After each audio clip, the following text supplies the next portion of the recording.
기아의 준대형 세단 K8이 등장했습니다. 기아의 새로운 엠블럼을 처음 적용한 모델로 그랜저에 밀려 인상적 판매를 보여주지 못했던 기아 K7이 이름만이 아닌 플랫폼과 디자인까지 완전히 바꾸고 새롭게 데뷔한 것입니다. 최근 다양한 차종에서 약진을 거듭 국산차 왕좌의 새로운 주인으로 등극하고 있는 기아인데요. 과연 이번 K8은 막강한 디펜딩 챔피언 그랜저를 넘어 기아의 오랜 염원을 풀 수 있을지 실내외 특징과 주행 임프레션은 물론 아직은 아쉬운 부분까지 살펴보았습니다. 모터매거진 리뷰 기아 K8입니다. 구독과 좋아요 알림 설정 부탁드립니다.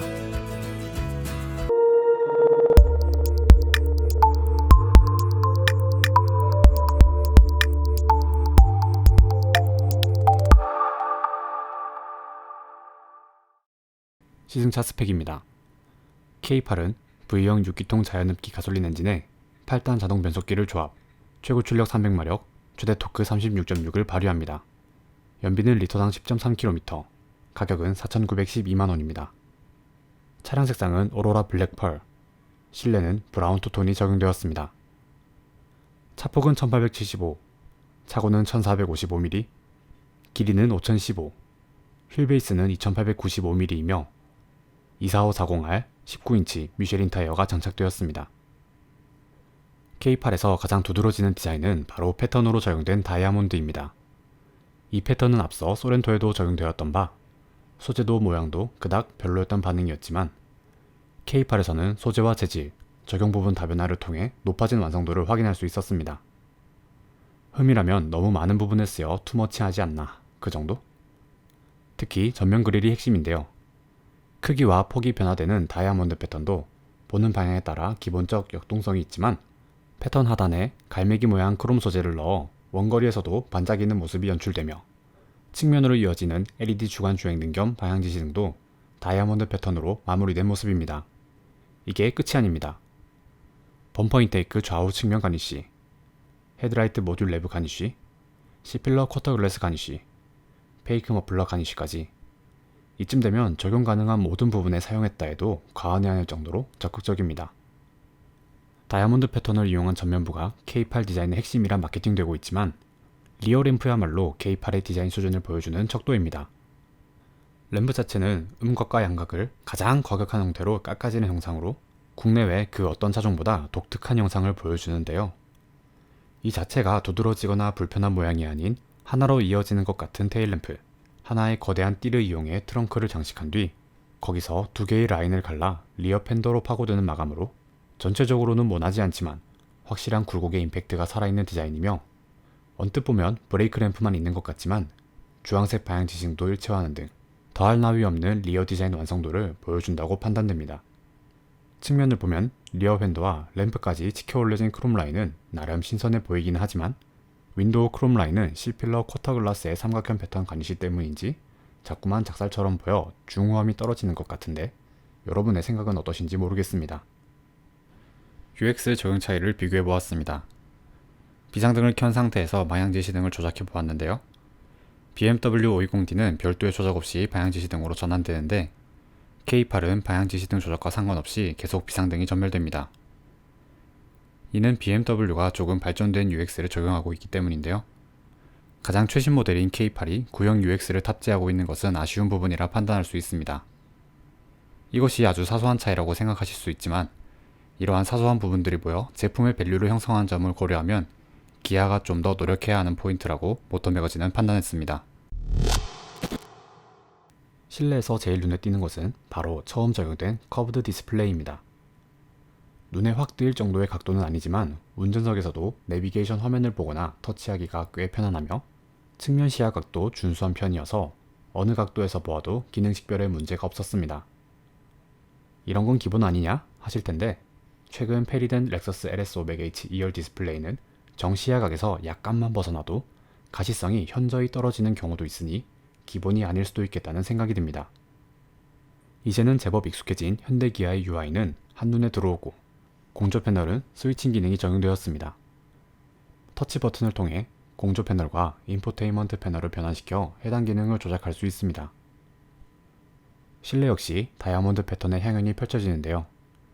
메리디언 오디오 스피커와 통합된 측면의 크롬 가니쉬에 새겨진 패턴과 보조석 대시보드 패턴의 무드 등이 통합되어 실내 분위기를 연출하고 있습니다. 대시보드에 적용된 우드는 수전사 방식이 적용된 실제보다 더욱 나무 같은 플라스틱 소재입니다. 기어 셀렉터가 있는 센터 콘솔은 앞부분이 살짝 들린 각도로 제작되어 사용 편의성과 차별화를 보여줍니다. 새로 적용된 기아 엠블럼은 핸들에서도 매우 잘 어울리는 모습이고요. 열선, 통풍, 핸들 웜업 버튼은 우측 하단에 가지런히 모아두었네요. 슬라이딩 방식의 수납 공간은 USB와 핸드폰 무선 충전 패드가 있습니다. 시트는 편안함을 우선으로 만들어졌는데 여기도 다이아몬드 형태의 퀼팅이 적용되었습니다. 최근 현대 기아의 시트 퀄리티, 특히 나파 가죽 퀼팅은 독 3사 이상의 퀄리티를 보여줍니다. 신체를 제법 잘 지지해주며 고속주행 시 자동으로 옆구리를 부풀려 상체를 잡아줍니다. 운전석엔 에르고 모션 시트 기능으로 안마를, 동승석엔 원터치 릴렉스 시트 기능이 적용되었습니다. 일렬 헤드레스트 후면에 만들어둔 옷걸이가 인상적인데요. 그동안 헤드레스트에 옷을 걸고 다니셨다면 이제 불편함 없이 이용하실 수 있고 손잡이 대용으로도 쓸모가 있을 것 같습니다.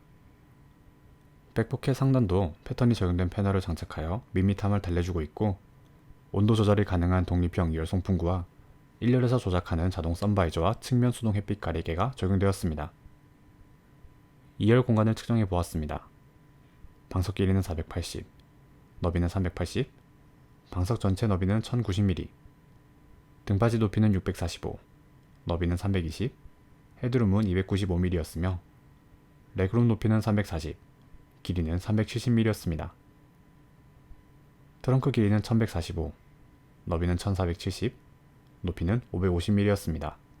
2열 폴딩 기능은 지원하지 않습니다.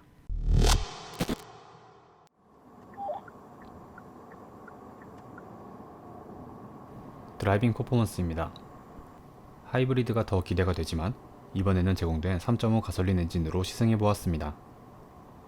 일단 주행해보면 꽤 놀라게 됩니다. 엔진음의 적극적 억제는 이전부터 특기였지만 이제는 하부 소음까지도 잘 차단하고 있습니다. 심지어 고속도로 제한 속도까지 밀어붙이고 있을 때도 사이드미러 주변에서 들려올 법한 미묘한 풍절음도 없었습니다. 또 놀라운 것은 연비입니다. 엔진이 내는 힘은 충분하고 꽤 기분 좋게 달릴 수 있는데도 불구하고 연비가 상당히 좋습니다. 일반적으로 이런 대배기량 엔진이라면 리터당 10km를 기록하기도 힘든데요. K8은 그것을 상회하는 연비를 쉽게 얻을 수 있습니다. 투챔버 토크 컨버터를 적용한 8단 자동 변속기가 생각보다 일을 잘 해주는 것 같습니다.